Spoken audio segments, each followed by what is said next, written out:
Jadi gak sedikit orang yang entah kenapa gue nggak tahu alasannya menyepelekan karya fiksi. Mau itu buku, terutama buku ya, terus film, dan lain sebagainya.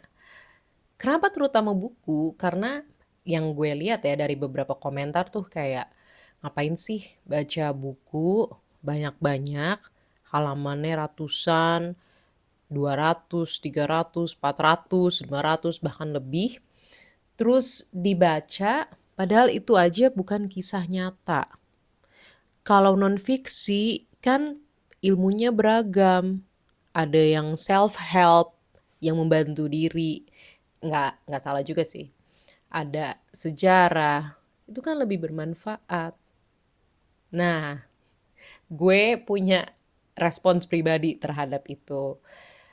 Untuk non-fiksi bermanfaat, ya bermanfaat. Tapi kebermanfaatan tersebut tidak berarti harus menginvalidasi kebermanfaatan yang dapat muncul dari bacaan fiksi. Walaupun tadi gue sebutnya karya, tapi gue lebih menekankan ke buku ya. Karena kalau film, mungkin orang nganggepnya nggak sedikit kayak, ya film emang gue tonton sebagai hiburan aja. Gue mau nonton film for fun, gue nggak mau pusing. Kalau buku tuh banyak, ribet, panjang, gue nggak mau.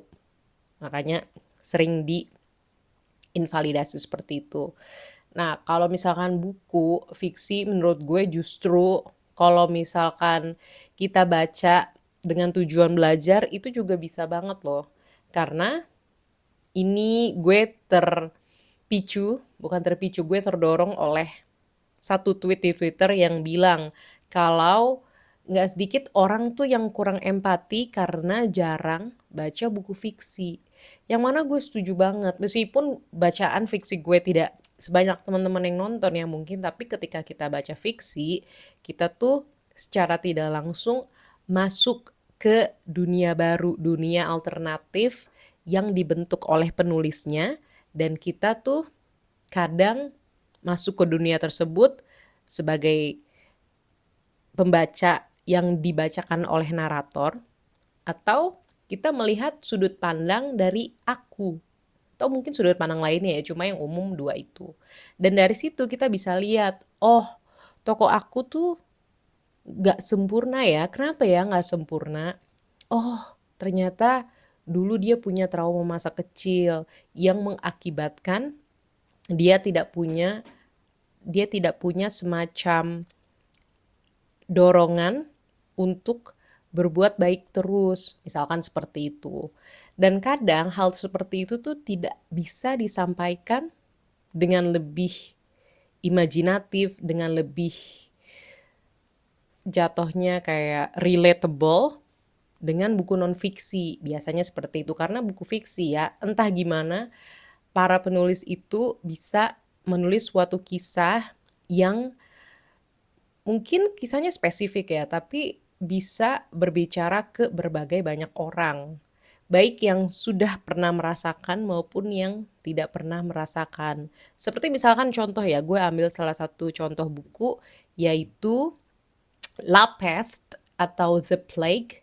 The Plague itu bahasa Inggris, La Peste bahasa Prancisnya, atau bahasa Indonesianya judulnya Sampar yang ditulis oleh Albert Camus. Jadi buku tersebut menceritakan tentang wabah pes yang menyebabkan pandemi di daerah Orong atau Oran, tulisannya Orong di Aljazair. Kan kayak gitu tuh mungkin mikir ya, beberapa orang kayak ngapain sih baca buku kayak gitu? Bukan kisah cinta, tapi kisah tragedi di kota orang. Ya kalau misalkan berpikir seperti itu juga nggak masalah sih. Tapi kalau menurut gue, kenapa karya fiksi tersebut tuh penting banget, ternyata apalagi sekarang, karena di karya fiksi tersebut tuh semacam, itu sebenarnya dirilis tahun 47 ya kalau nggak salah, jadi habis perang dunia dirilis, udah lama banget kan dirilis. Terus buku tersebut tuh semacam memprediksi, nggak memprediksi juga sih, semacam bisa memperlihatkan secara gamblang kejadian pandemi COVID yang terjadi dimulai terutama di tahun 2020 sampai 2022 awal.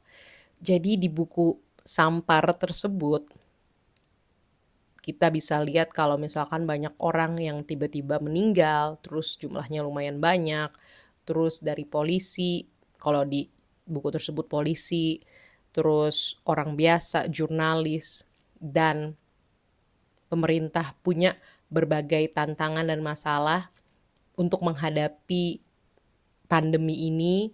Terus udah gitu ada karantina juga yang mana mirip banget kan. Dan bahkan ada lockdown cuy, karena kan pandeminya tuh parah banget kan.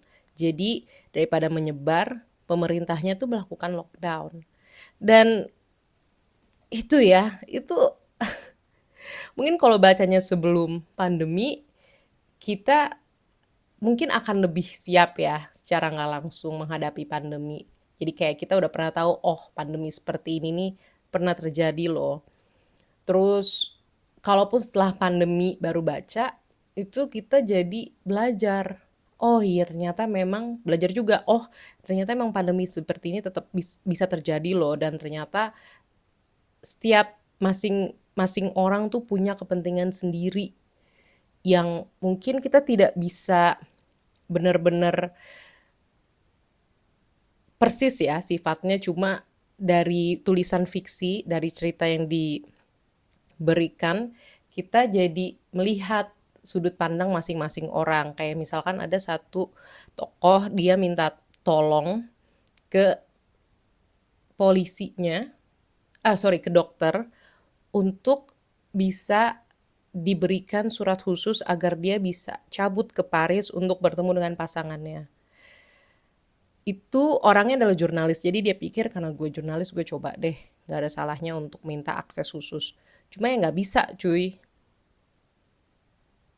karena gimana pun si dokter tersebut punya kewajiban untuk melindungi daerah tersebut dan tentunya daerah lain kan biar gak menyebar. Kita tuh kayak ngelihat kok jurnalisnya bisa jahat gitu ya, tapi di sisi satu kita bisa melihat oh jurnalisnya itu begitu desperate karena dia stres banget di situ, nggak bisa ngapa-ngapain, nggak kenal siapa-siapa karena dia aslinya dari Paris, jadi dia pengen segera pulang. Kita jadi ngelihat oh oke, kita paham sih emang yang baik mungkin tetap aja stay gitu kan nunggu perintah, tapi namanya manusia ya, manusia nggak sempurna, tentu dia berusaha untuk bisa kabur dari situasi tersebut, apalagi di situasi tersebut dia nggak kenal siapa-siapa, itu bukan tempat tinggal dia, jadi akan terasa lebih berat untuk menjalani pandeminya. Dan dari situ aja kan kita sebenarnya secara tidak langsung melihat sudut pandang banyak orang kan, dan kita pun juga menaruh diri kita di sepatu orang lain. Apakah kita akan melakukan hal yang sama atau kita bisa tahan? Jatuhnya kita tuh membaca secara aktif juga. Nah, membaca secara aktif itu sih yang penting. Jadi sebenarnya kalaupun kita mau membaca secara pasif untuk karya fiksi ya terutama, itu juga nggak masalah. Kayak kita emang baca sebagai hiburan aja. Tapi kalau emang mau baca fiksi, selain secara hiburan juga sambil mikir, sambil kayak bertanya-tanya, itu menurut gue akan lebih efektif ya, double efektifnya. Jadi kita dapat hiburan juga, tapi kita juga melatih otak kita untuk selalu berpikir, bukan soal benar atau salah, tapi lebih ke kebiasaan berpikir aja. Jadi membuat kita otaknya tuh aktif. Dan karena kita membaca biasanya adalah aktivitas yang individualis, kita baca untuk diri kita sendiri, baca sendiri untuk diri kita sendiri, atau mungkin sharing kayak gini. Itu kan kita tidak ada judgement ya dari orang lain, jadi kita bisa berpikir seluas-luasnya tanpa ada orang lain yang perlu menilai. Kita bisa juga berimajinasi seluas-luasnya. Kayak mungkin kita nggak tahu ya kota Orong Aljazair itu seperti apa, tapi dari deskripsinya Albert Camus yang memperlihatkan oh ini adalah kota di Aljazair yang erat dengan pelabuhan, jadi kita bisa membayangkan oh berarti ini kota di daerah Mediteranea, karena kan Aljazair di daerah Mediteranea, terus ini banyak pelabuhan, jadi karena banyak pelabuhan pasti banyak dong orangnya. Jadi kita terbentuk juga imajinasi selain membaca deskripsi dari Albert Camus-nya. Meskipun emang orangnya pasti ada kota aslinya, tapi kan sebelum kita lihat kota asli kita tuh jadi terlatih untuk melatih visual ya, kayak gimana sih sebenarnya yang digambarkan. Dan itu menurut gue adalah beberapa hal atau manfaat yang kita bisa dapatkan kalau kita baca buku fiksi.